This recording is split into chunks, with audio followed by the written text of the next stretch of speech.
What's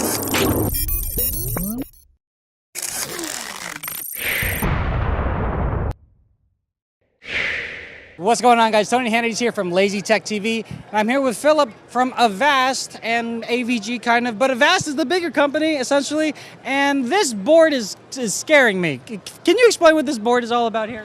So what you can see in here is eventually our threat intelligence map, where you can see all the data floating between the users, how they're getting attacked in real time. So in here, right there on the right side, you have where the malware is actually coming from and where the attack is coming from, to where it's actually going to which of the IP addresses and which of our users is coming to, including the domain and including the classification.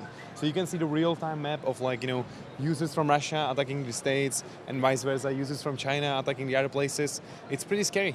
So basically what you're saying is we attack everybody and everyone attacks us. This is real time too. Yeah. So for people who think that, oh, I'm totally fine, they may or may not be. And these attacks, are they usually like social engineering attacks, or could it just be your standard malware? So the interesting thing is, this is only 10% of what is actually going on right now between our users, because if you display all 100% of the traffic, it's way too much to show. So eventually, as you mentioned, the categorization, there is a variety of categories. So the circles, for example, they speaks about the routers. So those are attacks against the routers to get into the firmware and get into the home family, to get actually access from your home. The lines in here, those are basically attacks to the end user consumers like products, which means laptops in our case, PCs. So actually somebody is attacking the laptop of one of our customers and we just protected him. That's what you can see in here. So in terms of the classifications, there are a variety of them. Ransomware attacks, social engineering attacks, Trojan horses like downloading the files and dropping the files to the PC and so on. Now, for someone who's looking at this and is slightly getting a little worried, you guys offer a range of different services from free to premium. Can you touch on a little bit about what the premium features and services that you guys offer? Okay, so we are proud that in the freemium product, you're getting the really robust security. So all the free security functions should keep you protected. But what we have on top of that is additional tools. So for example, it's good to keep your password safe, right? Yeah. So in that case, you can actually give it a premium, get a password manager. Or for example, is your computer slowing down? On the top of that, you can get a cleaner, which actually helps you to clean your PC. Or for example, additional service is the Wi-Fi security, which actually scans your Wi-Fi, your entire home, and lets you know what the problems are. So just if you have a webcam, for example, which might just got hacked by somebody from Russia, you can find out and you can actually prevent it next time. Now, when you talked to me yesterday about the IoT security, how does that work? Because you can't install antivirus on an IoT device. That's true. So we have a different variety of solutions. One of them is to kind of feel and discover. So that's basically our IoT inspector / Wi-Fi inspector on a PC and on mobile, where you can scan the home, find out what the problems are, and get a notification like, this is the problem, here's the way how you can fix it.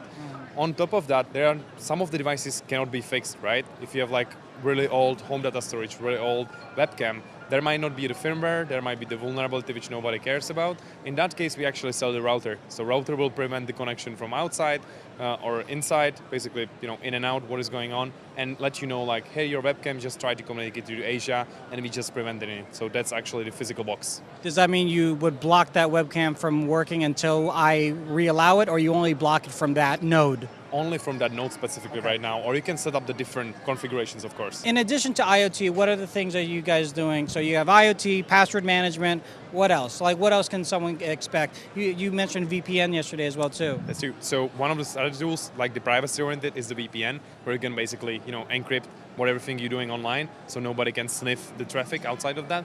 And also the really high-level focus of the Avast as a company is in our carrier solutions, where we basically white label our products under the brands of AT&T, Verizon, Sprint, and all the other carriers around the States and globally. And also, we really are proud of our artificial intelligence engines. So basically, whatever you see in here, these real-time attacks, those are just a fingerprints of what is going on, right? But from each attack globally, surface globally is happening right now, we create a fingerprint, we try to classify it, and we put it in the different clusters. So you can actually see how the different malware samples or different attacks are some connected between each other. Wow, so you definitely offer a lot. Is there anything else that you would like the audience to know about your products and your services? So I would like to encourage you guys to at least give it a try to the freemium products, because these can protect you, against the malware, against some of the privacy leaks. And if you like the service, please subscribe. Great. Well, we're going to go and check out some more of the Avast booth here. It's pretty Avast. Get it, kind of? So if you guys have any questions or comments, leave that in the section below, and we'll talk to you in the next one. Bye.